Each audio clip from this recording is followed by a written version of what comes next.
Not only has it been a huge week in the world of professional wrestling, us here at Turnbuckle Studios even have some news for you a little later on in this program.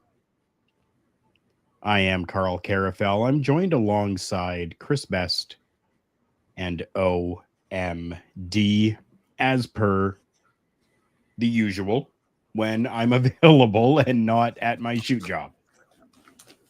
Guys, it is great to be here. It is great to be on the flagship show of Turnbuckle Studios. I hope you both are doing well. I am doing well. A little taken aback by some of the news we talked about today, but we'll get to that. Definitely. OMD, I'm not sure if you're having those issues or if you muted yourself before and didn't unmute yourself. There we go. No, I hadn't muted myself, but I was caught in the loop. Oh. I'm doing well. It was very, very quiet at work today, and yet I still did the work of 3 people because there were no deliveries, so I had to do all of the delivery guys' work today as well. So. Oh, goodness. So you were a busy guy. I was. Needed your old man nap. Yep. And almost didn't make it, did you? Almost didn't. It was close. That stuff happens. I mean, it's unfortunately, it's just all part of life. And that's what happens. We do have a lot to get in here today. I first want to say, hello, Bobby. My voice cracked there like I was a teenage boy. Hello, Bobby. There we go. There we go. Good to see you, my friend. Thank you so much for coming in. I really, really appreciate you. And you know what? With that, it's showtime.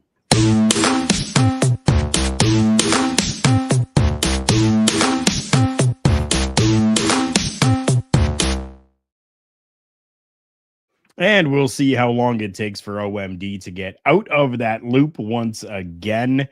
It's only a quick video, so hopefully it shouldn't be too long for him. And if you are watching this back, watching it live, or listening to us, be like Bobby. Go and find us on YouTube and like the video. It's something totally free that you can do that helps push us a little bit further up into the eyes of other people. And that is something that we want for this year, is that we can continue to grow. Speaking of growth, you can go and check us out at turnbucklestudios.org. Yes, turnbucklestudios.org. A full website there for us where you can click on each individual person's picture and it will take you to their socials.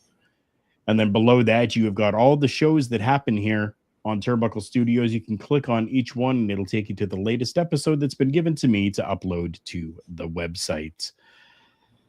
You both kind of brought in some really good stories here today in our group chat. I've added on to a couple of those, but I think first and foremost, I want to talk about one that is absolutely huge.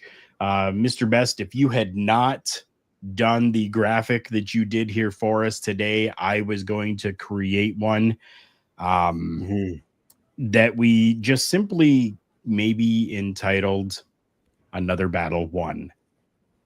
And that is going out to our good friend, good old JR, who we have received reports already that he went for surgery today for colon cancer and that he has come out of it cancer free. So that is absolute huge news. So very thankful that Jim Ross was able to come through this. And that's, picture right here is actually from his own X account, formerly known as Twitter, at JR's BBQ. We were able to take that and use that today. I think it's absolutely amazing that the technology that's out there and the doctors were able to do what they needed to do, perform the surgery today, and make him cancer free. Guys, that's huge. Yeah, and I just got to ask, how tough is this dude? I mean, Right? like 3 battles of Bell's palsy, and he survived that. The skin cancer situation he had a couple years back. Now this, like, what's it gonna do? What's it gonna take to take him down? Like, Right? it's almost like Bobby Heenan, right? Before he sadly passed away, he went through a lot and survived it all too. Right? Like, it just amazes me. And let's not forget, I mean, he did suffer the tragic loss of his wife as well a few years ago when Jen was taken unexpectedly. Yeah. And tragically. This man has been a hero and the voice of wrestling for so long. Yeah. Regardless of where he has been. And I know he has slowed down on that, and good for him. The time comes. For sure. I mean, he's what, early 70s, correct? I do believe so. Yep. And how many times have we seen him, as Mr. Best alluded to, get knocked down only to get back up? 1952 is when he was born. Now, we've received this report from Conrad Thompson, where he writes on X, just heard from at RMORFNYC that JR surgery went well, and they hope to have successfully removed all of his cancer this morning. Please keep Jim Ross in your thoughts and prayers as he begins his recovery. So I'm being optimistic and saying, yes, they have removed it all. Conrad is saying they hope to have successfully removed all of it. I can't go just on that. I have to make sure that we are saying that they did, because that's what we want. That's what I want to see. I think you speak for all of us here. We all want JR to recover, get back to the announce desk soon. And yes, with all the cancer gone, we know that I'm sure he's probably in touch with a guy like Hacksaw, who has had to deal with cancer surgeries numerous times. Yeah. And I mean, JR was a big part of our teenhood, our childhood as well, because when you think of some of the more famous moments in the 90s, who's on the mic calling it? JR. Yeah. Yeah. Again, and I don't want to keep harping on this, I am humbled to have been at his Hall of Fame induction into the WWE back in 2007. Just what an amazing moment in time that was, although he did go a little bit too long with his thank you speech, as we all know. But again, that happens. Thank you, JR. Our prayers are with you. Get well soon. Fight the good fight. And at least JR's induction speech was not as long as Mr. T's talking about his mama. Right? Or Hillbilly Jim's too. Hillbilly Jim went a long time too. Yeah. Just a great story to start out with here, and I'm so thankful that we were able to kind of bring that news to everyone if you haven't already seen that. What next? What do you guys have for me? You know what? I don't want to be a downer, so we're going to continue with the positive news that I brought forward. And that's WWE planning another takeover on a city. WWE has announced a massive weekend takeover in Atlanta for July 12th and the 13th, where they are going to be featuring Great American Bash, Evolution 2, and Saturday night's main event. 2 of those are going to be taking place at the Allstate Arena. NXT Great American Bash will be at the Center Stage Arena, where as we all know, WCW filmed their episodes of Saturday Night there prior to moving to MGM Studios. I think they moved to. I believe so. Yeah. I'm tremendously excited about this because of the fact that Atlanta is a hotbed for pro wrestling. Is, and always will be. Yeah, I mean, Atlanta, the former home of WCW, was headquartered there, you know? Yeah. And I'm actually happy that Great American Bash is taking place there at Center Stage, where they've actually had Great American Bash events before as well.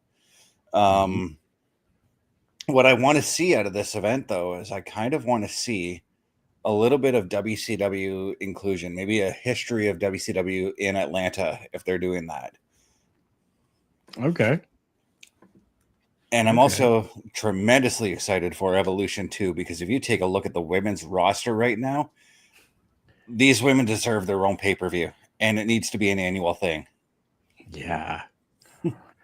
So just so that everyone is clear, so the State Farm Arena is going to host Saturday night's main event on Saturday, July the 12th, and then Evolution on Sunday, July 13th, with the Great American Bash happening from Center Stage Theater on the afternoon of Saturday, July the 12th.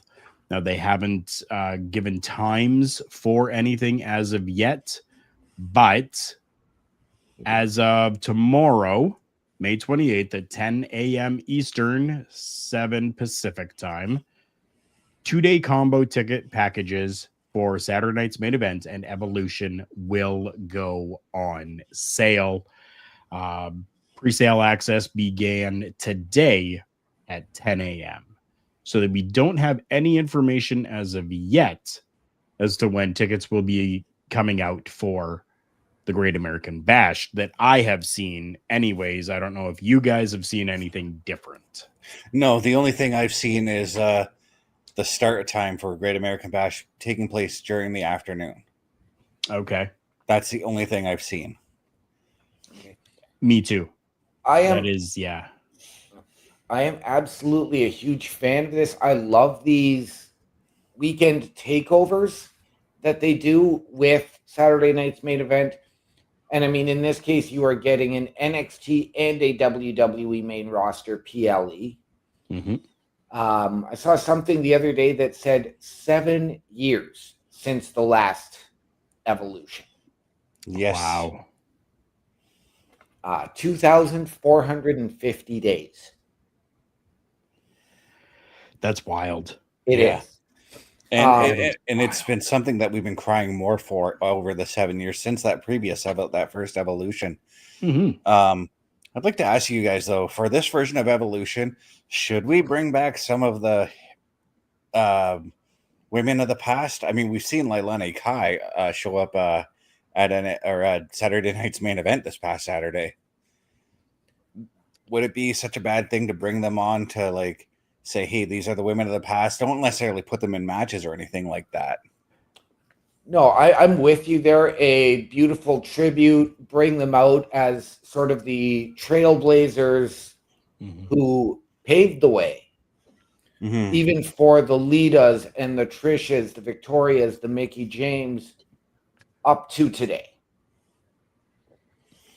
Bring them out in a memorial. Well, bring them out in a fashion. When people hear memorial, they usually I know memorial was the wrong word, but I mean, that's the second time I was confused by that word today. Yeah. Because literally on my PlayStation, I saw like a recommended video for a memorial tribute for Cristiano Ronaldo. I'm like, he's not dead, right? Yeah. Maybe we're just old and we're using it in the wrong context. I don't know. I don't know. But I agree with that 100%. I fully agree. I believe that, yes, we need to showcase the pioneers of women's professional wrestling, and those that are still with us and are able to. I would love to see it go all the way back. You talked about Leilani Kai, just being on Saturday night's main event. Huge, beautiful, and she She was so happy with it. I follow her on the socials. She was just elated to be asked to be included in that event, right? So And- to be able to take from the beginning, and then, you know, as OMD was saying, you know, the Litas, the Trishas, you know, Victoria, you know, even Bobby, he's saying Jazz, you know, like, yes, we need to showcase these women who started it all. I just thought of something. Thought of something, because it's clear that the women's tag titles are probably going to be featured at Evolution. Yeah. I'm going to mention a tag team that were amongst the first women's tag team champions, the Jumping Bomb Angels. Bring them in. Yep. Yeah. Why not? And I'm going to pose this question for Saturday night's main event in Atlanta. Mhm. We all know there is a gentleman that lives in that area that has been pining and gearing up for his retirement match. Do we get Goldberg's retirement match at Saturday night's main event? If you want to sell tickets, that's probably one of the things you need to do.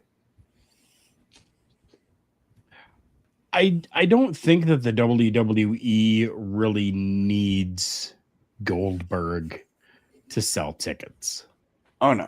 I think the product is hot enough right now that they don't need to do that. Could he be used in some fashion? Very possibly. I don't see why not, especially if, you know, he is from that area. He's got a very big following in that area, right? So definitely. Well, maybe that's where, like, as I mentioned with Great American Bash, maybe you do a little bit of talk about WCW's history. You can bring him in for that as well. I mean, granted, he wasn't a part of any of the center stage shows. He was still a big part of WCW's history with the Great American Bash.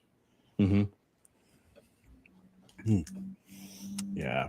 So on the Goldberg situation, I want to touch on that just for a quick moment before we get to a little bit more on, you know, this stuff that we've just been talking about. So Goldberg actually just did an interview recently with the Claw podcast where he actually said, "I'll do anything for my faith. Truth be told, my dream was to have my retirement match in Israel. Quite obviously, because of the surroundings right now and over the past 5 years, it just hasn't been the right place to do it. I would be remiss if I didn't tell you that I was sorely disappointed that I couldn't do something in Israel.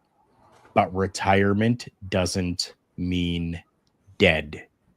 I would be honored to go out there at some point. I really would. Never say never. But we have been trying to do it for the past number of years, and it didn't work out.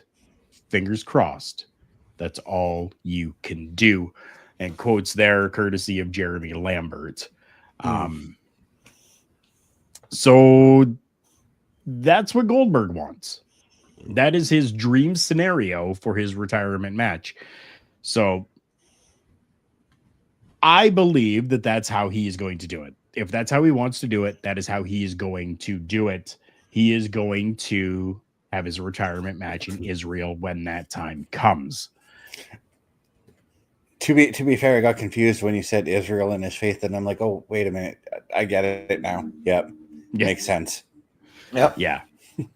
Yeah. Christianity, right? All kind of based around, you know. He's Jewish. Yeah. Yeah. It's what I didn't. Yeah. Yeah. Didn't mean Christianity. Yeah. Yes. Yeah. Judaism. Yeah. That is, I mean, and again, that is absolutely huge coming from him. I did see an excerpt from that, but it didn't say in that excerpt he would do anything for his faith. It was just about his dream to do his retirement match in Israel. Okay. Yeah, and I think that was something we saw a couple months back, if I'm not mistaken. At least I remember reading something along those lines a while back. So I don't necessarily think he's going to get that retirement match in Israel, but when the political climate over there somewhat settles, if that is a possibility, I would not be surprised if there is a show over there that he goes and makes an appearance at, whether he's the guest GM, whether he gets to go and just say thank you to the fans over there who have supported him. Right. Yeah. Either way, Goldberg is going to do it how Goldberg wants to do it. And I think that's a testament to who he is and how he's always kind of taken his career, right? He's going to do it how he wants to do it. That's it. Moving back to the huge weekend that's going to be coming up here in July.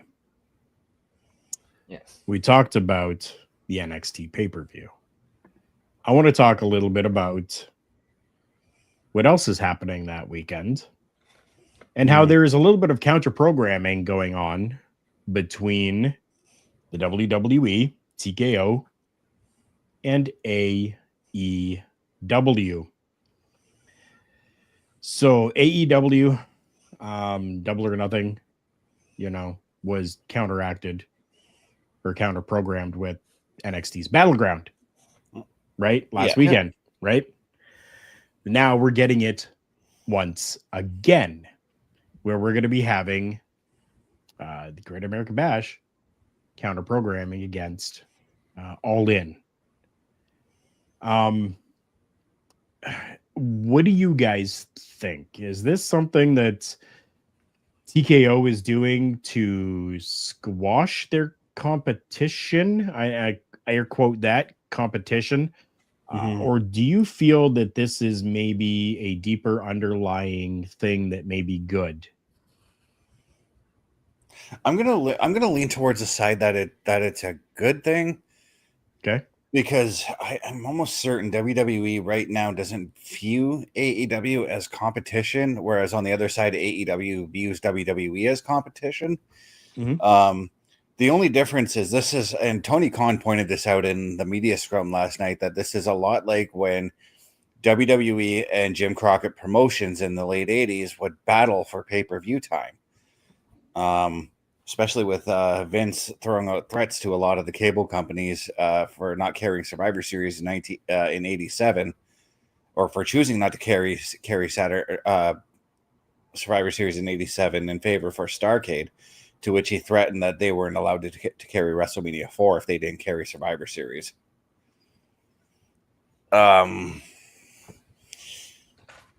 This is a different, but I don't think Tony realizes that this is a different era now. We're in an era where you can hold multiple pay-per-views on one day and just leave it up to the fans to choose which one they want to watch. And at the same time, can we really say WWE's are pay-per-views? Sure, they're PLEs and you just pay Netflix and they stream. Whereas with AEW, you still have to pay a pay-per-view price. Right. Right. And again, like, we know that AEW has their deal with HBO and Max, so I'm not sure if they are streamed there for free or if they're still paying a premium. You have it's streamed there, but you still have to pay a price. Yeah. But we look at, as we've discussed, WCW and all of this. If you look back, and it was every week you'd have a WWE followed by a WCW pay-per-view, or vice versa. Now you're just getting it on the same day. We know this became an issue a few years ago when they did the first Clash at the Castle on the same day as an AEW pay-per-view. So this is something that has been ongoing. But I think with you, Mr. Best, I'm with you in that it is a positive for wrestling in general as a whole, because the fans of either company can choose. Yeah, and if I remember correctly, going back to the whole Vince threatening everybody, and the FCC had to step in and say, look, you guys have to play ball here and just cooperate. Just work on, if you're going to hold the pay-per-view on December 12th, then you then the other company holds one on December 19th. That's Right. the way. That's pretty much what they had to do up until WCW folded, and then obviously that warning came to an end when WCW closed. Yeah. Right. I've lost my camera.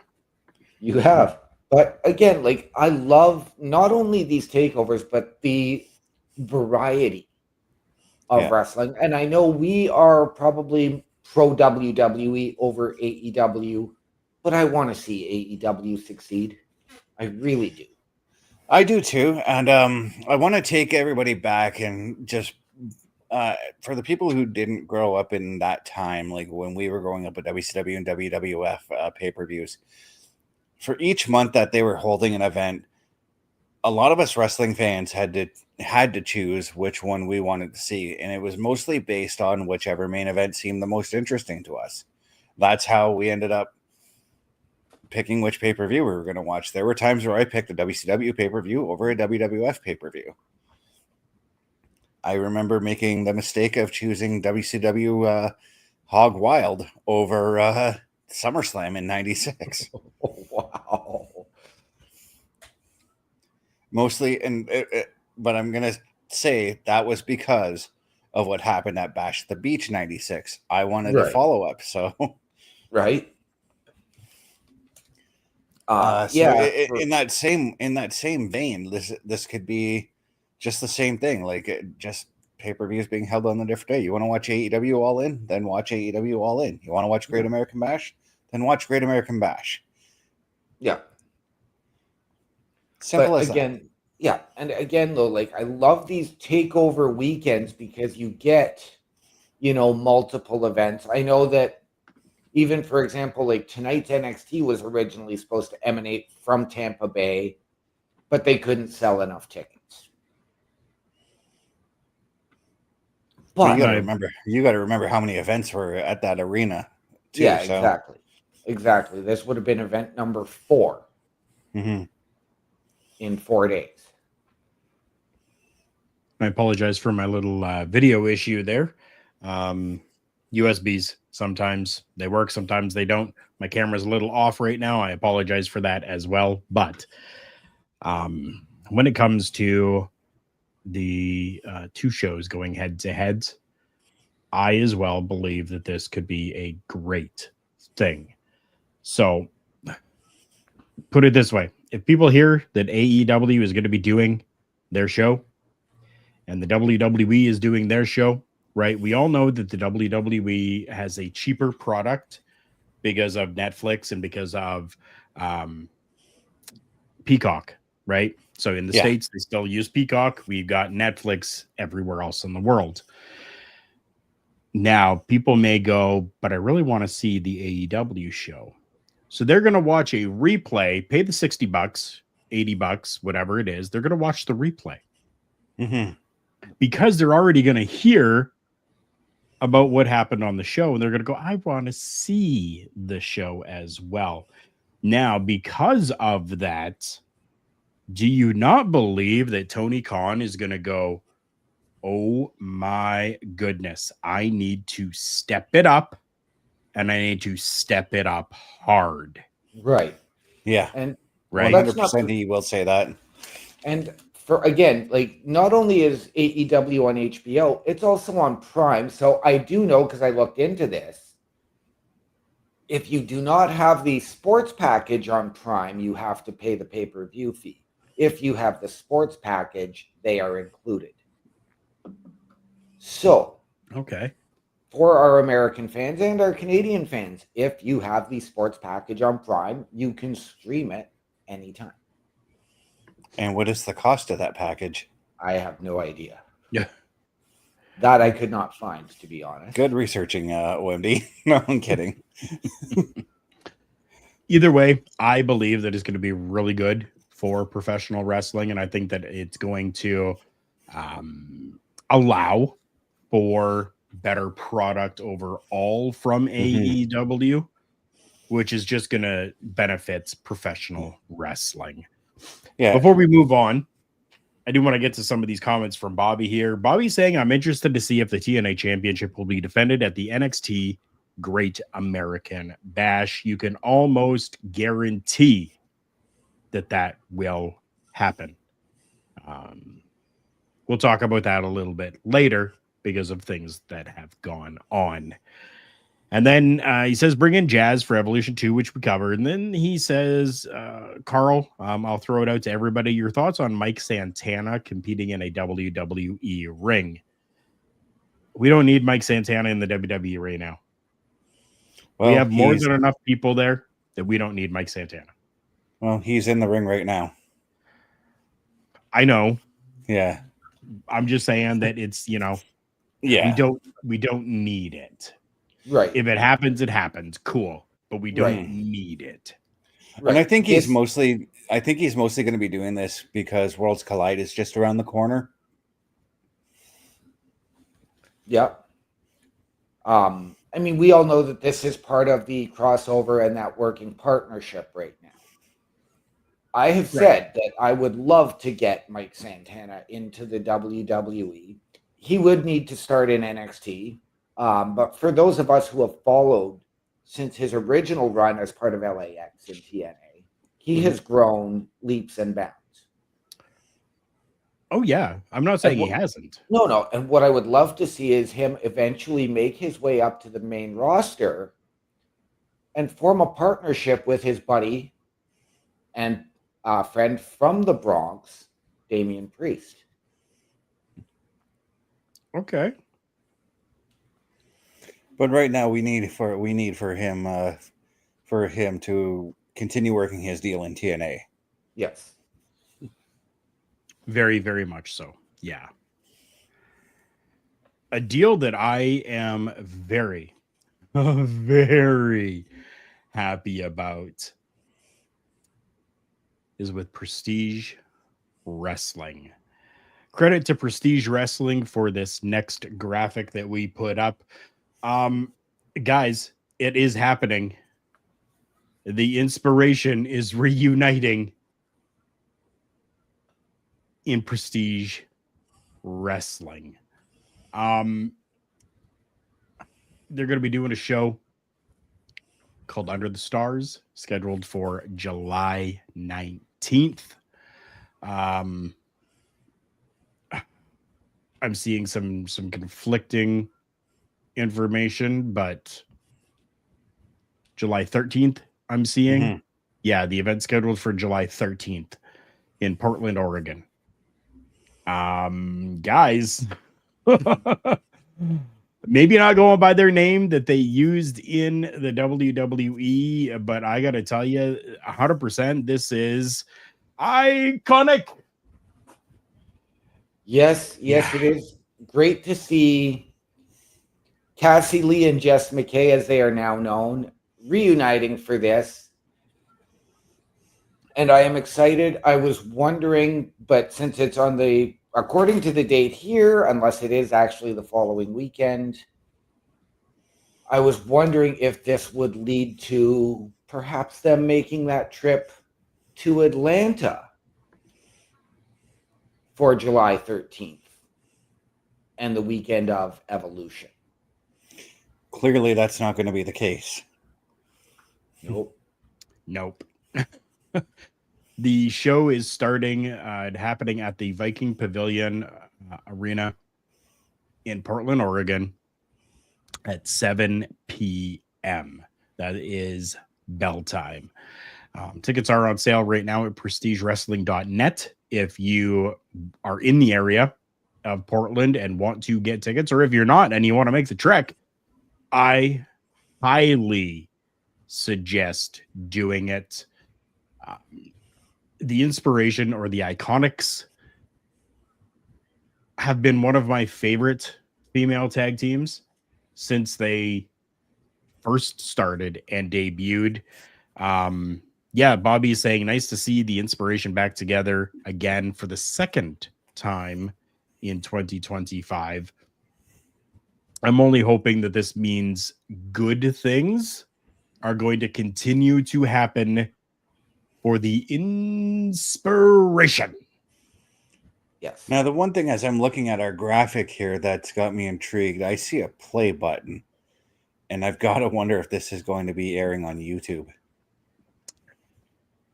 It's possible. I haven't seen any information on that yet, but it is very possible. Like I said, that play button's got me intrigued. And if that's the case, I'm going to watch the show, or I'm going to find a way to watch it. Right? Yeah.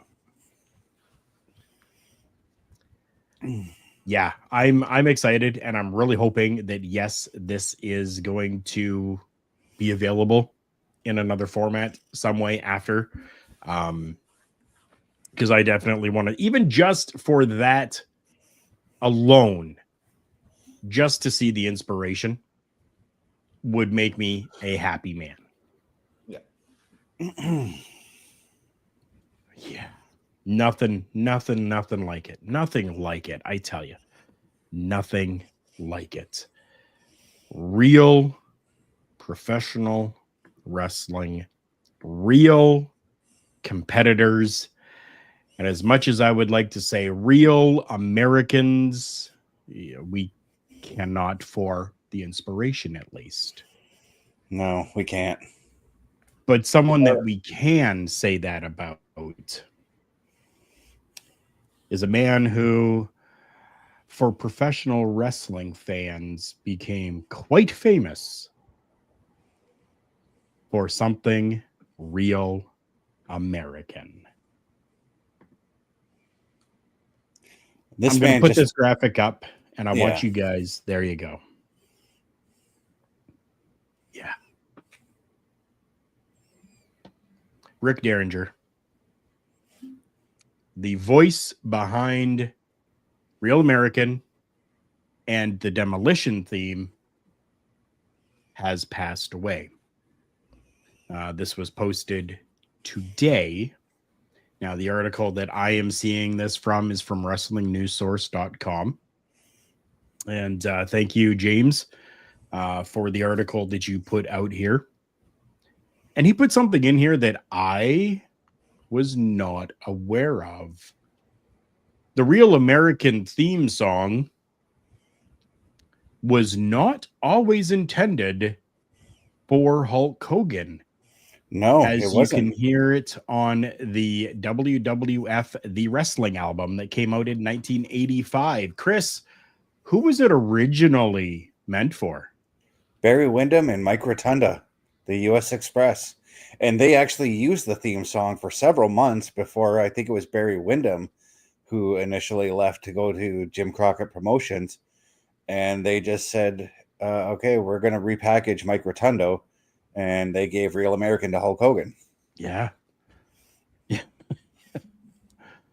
Derringer had then returned for the WWF Pile Driver album in 1988, doing the Demolition theme song and a re-recording of his rock and roll hoochie coo hit from the 70s that featured a music video on the VHS release that featured Rick rocking out in front of a high school class and a reserved female teacher who ends up shaking her stuff, dancing on top of the teacher's desk by the end. Yeah, I've seen that video. Yeah. Yep. Music video for Real American was played quite a bit on MTV during the mid 1980s. And even showcased and was like kind of the subject of a show in the mid 1990s being Beavis and Butthead. Yep. Like, there's it gained enough traction. Real American surprisingly was not just a hit amongst wrestling fans, but a hit outside of the wrestling world. MTV played the video quite heavily back in the day, to the point where the song charted for a little bit.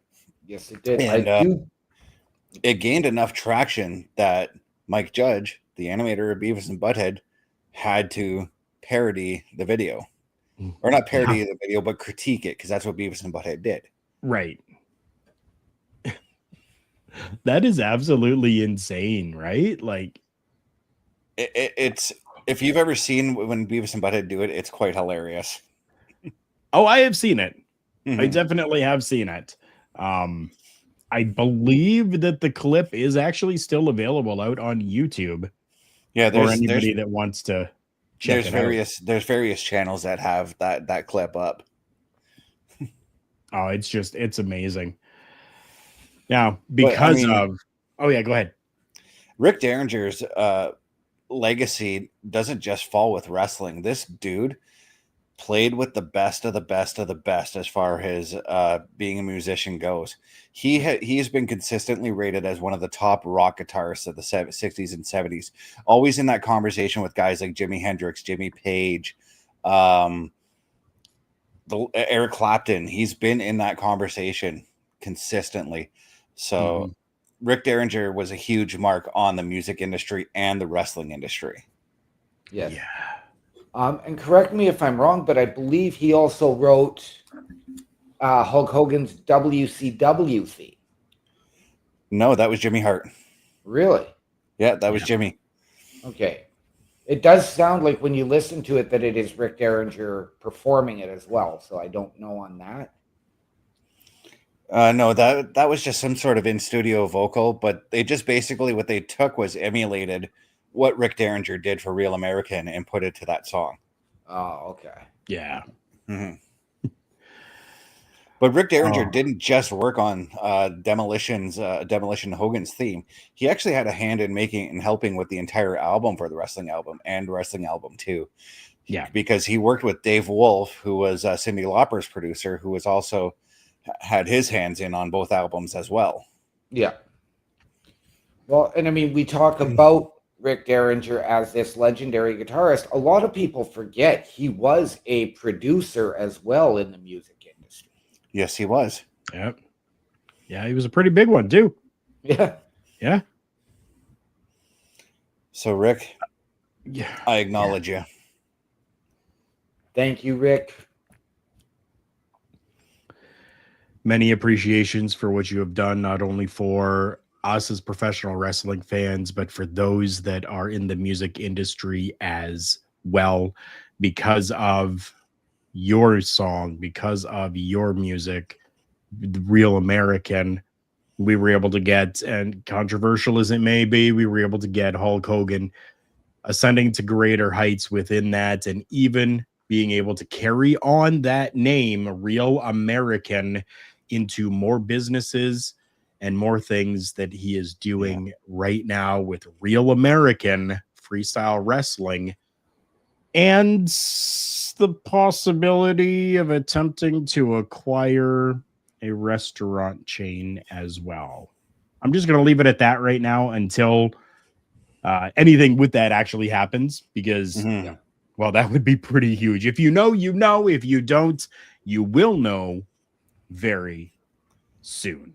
Just as long as it's not a pasta restaurant like Hogan had tried to before. It sounds like you're not aware. So after the show, we will discuss that for a few moments. Yeah, I'm going to take this. I've learned to kind of just distance myself from Hogan lately. Yeah, understandable. For some, for sure. I want to take this time to thank each and every one of you for listening to us, for watching us on YouTube, for watching us on Twitch, for interacting with us, and for keeping us going continuously. If you are not aware, we do have our website, turnbucklestudios.org. That's turnbucklestudios.org, where you can go check out all of the shows. And if you're unsure of what those shows actually are, well, we can help you out with that. Take a look at this. Turnbuckle Studios and the Turnbuckle Affiliation Program bring you the week of streams. All times are in Eastern Time. Monday nights you get the Locker Room Breakdown at 7 p.m., followed by the Raw Patrol at 8 p.m. Tuesday brings you the flagship show, Turnbuckle Talk, at 8:05 p.m. Wednesday we play games with the PlayStation Showcase at 8 p.m. Thursday we got total non-stop action with Brace for Impact at 8 p.m. Friday we game again with Unleashed, the Jessica Wilde story at 7 p.m. Following the game, join us for the SmackDown Security Detail at 8 p.m. The weekend brings you Saturday Night Gaming at 8 p.m. On Sunday, be sure to catch the Chris Parrish podcast at 12:15 p.m. followed by the Boar's Nest at 8 p.m. Be part of the shows and join the chat every day. Well, that's right, everybody. You can check us out every day of the week. We have got something going on. Again, check out turnbucklestudios.org, where you will be able to find all of those shows. Just click on the show you want to watch, and it'll automatically take you to the latest episode. And if you guys need some new t-shirts or some new gear and want to represent all of us here at Turnbuckle Studios, well, you can go to carlkarufel.redbubble.com. That's KARLKARUFEL.redbubble.com, where you can get yourself some Turnbuckle Studios merchandise, a little bit of merch from all the different shows that are here. We urge you to go and check it out at least. Take a look at the site, see if there's anything that piques your interest. And if there is, just make that little purchase. Every time that you do, the revenue does come back to us, and we put it back into the programming for each and every one of you. Because OMD has been having those loop issues tonight, I am not going to play the video, but we are already 47 minutes in, and I want to make sure we have enough time for this one here. Ladies and gentlemen, welcome to our showstopper segment. This one is huge for the world of professional wrestling right now. If you haven't seen what has been going on in the last week, then I apologize. This will be a spoiler alert for you. But TNA has a new champion, and that being one Trick Williams of NXT. Photo credit courtesy of TNA Wrestling. Such a travesty. I don't know necessarily that it's a travesty. Oh, it is for me. No, I'm kidding. I mean, I love Joe Henry. Don't get me wrong. But this partnership that we have had with TNA and NXT has been red hot as of late. And because of that, I knew at some point in time we were going to see an NXT superstar to carry around a TNA championship. Did I believe that it was going to be the World Championship? No. I thought the first one would have been the X Division Championship that changed hands to an NXT superstar as opposed to the World Championship. Bobby's offering his congratulations to Trick Williams on winning the TNA Championship as well. What are your guys' thoughts on Trick becoming that TNA champ? This is absolutely huge. However, even I didn't go with the X Division. I figured it was going to be one set of the tag team titles. Okay. Had changing hands first. Whether it was Fraxium at the time or the Hardys. Or even No Quarter Catch Crew when they were going after the TNA tag titles some months back. But I am excited for this. I mean, we've seen what Joe Hendry can do. I mean, he's had the Royal Rumble appearance. He had a WrestleMania moment, which none of us saw coming. Yeah. So for this is still another history-making moment for Joe Hendry, for TNA. Yes. And for NXT. Yeah. So I am all for this. I am interested to see where and how often Trick Williams defends the title. We know he is going to have to go back and forth now between the shows, and that's great. It's just more airtime, more TV time for him to truly get that polish as a champion now, as he has held both titles. Yep. Mm-hmm. So for those that don't know, the history-making events that happened is that for the first time, the TNA World Title was defended on a WWE pay-per-view. The first time that it's defended on a WWE premium live event, sorry, not pay-per-view. The first time it's defended on a premium live event, the title changed hands to a professional wrestler who is not part of TNA, but instead part of the WWE. Contractually wise, he's a WWE employee,